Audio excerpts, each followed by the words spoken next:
Hello children, I hope आप सब अच्छे होंगे। सो आज हम करने जा रहे हैं question which has appeared in SOF IMO 2019-20। Okay, so the question is Saumya borrowed rupees 15,000 at the rate of 12% per annum for 2 years and another amount at the rate of 15% per annum for 2 years. The total interest paid by her was 9,000 rupees.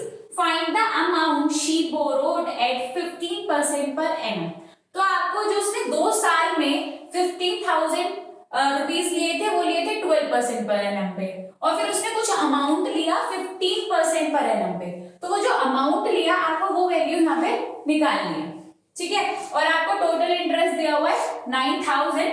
4 option आपको दिए हुए हैं, तो आपको इसका option देखना है कौन सा करेक्ट आएगा, ठीक है। तो चलो स्टार्ट करते हैं। सबसे पहले हमें पता होता है हमें प्रिंसिपल अमाउंट दिया हुआ है, रेट दिया हुआ है और टाइम दिया हुआ है।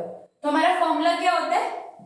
Principal amount multiply by rate multiply by time divide by 100। Okay, ये हमारा फॉर्मूला होता है। यही फॉर्मूला बस हमें यूज करके हमें अपना आंसर मिल जाएगा।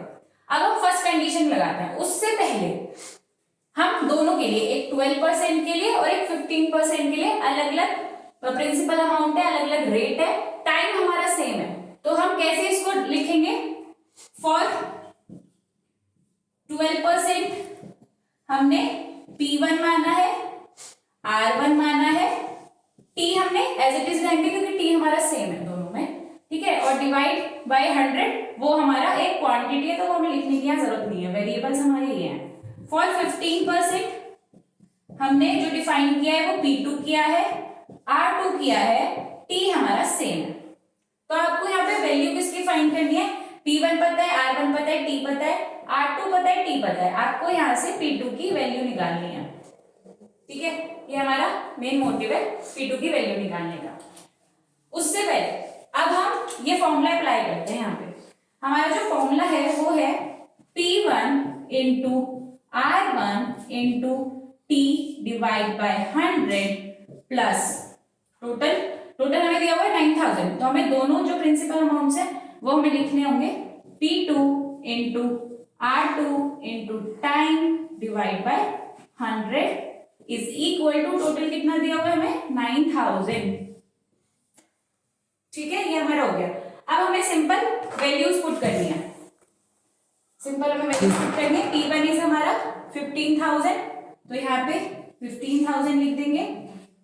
R1 हमारा 12%, तो 12 इंटू T हमारा 2 years, 2 डिवाइड बाय 100, ठीक है।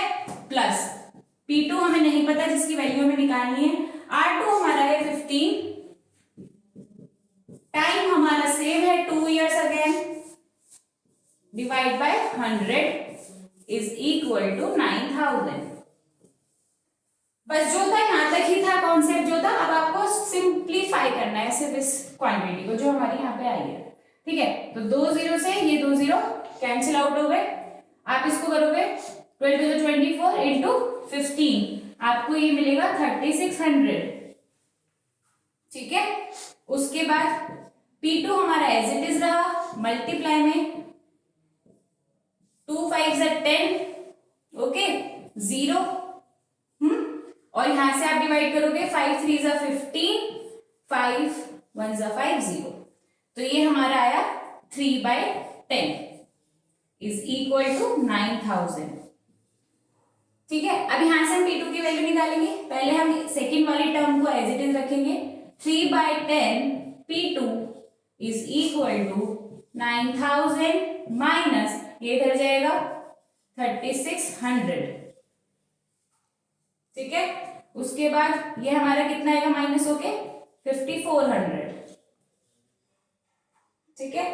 यहां से आप P2 की वैल्यू निकालो। P2 इज इक्वल टू 5400, ये 10 इधर ऊपर मल्टीप्लाई में एंड 3 नीचे डिवाइड में, ओके। यहां तक सबको समझ आ गया?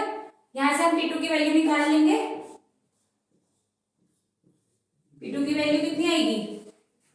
ये डिवाइड कर दो, 3 1 जा 3, ओके। यहाँ पे 2 3 8 जा 24 और 00 हमारा एज इट इज रहेगा, ठीक है। और एक जीरो हमारा ये है, तो 1800 मल्टीप्लाई बाई 10 18,000। यूनिट नहीं भूलनी है, रुपीज में हमारा P2 आएगा 18,000। ओके, सो ये हमें अमाउंट फाउंड करना था, ये वाला जो हमसे पूछा गया था कि जो उसने अमाउंट 15% पर एनम पे लिया था उसकी वैल्यू हमें बतानी थी, तो वो हमारी आई है 18,000 which is in option D, ठीक है। So D option would be the correct answer here. So here is the proper solution for this question. I hope you understand it well. Thank you so much.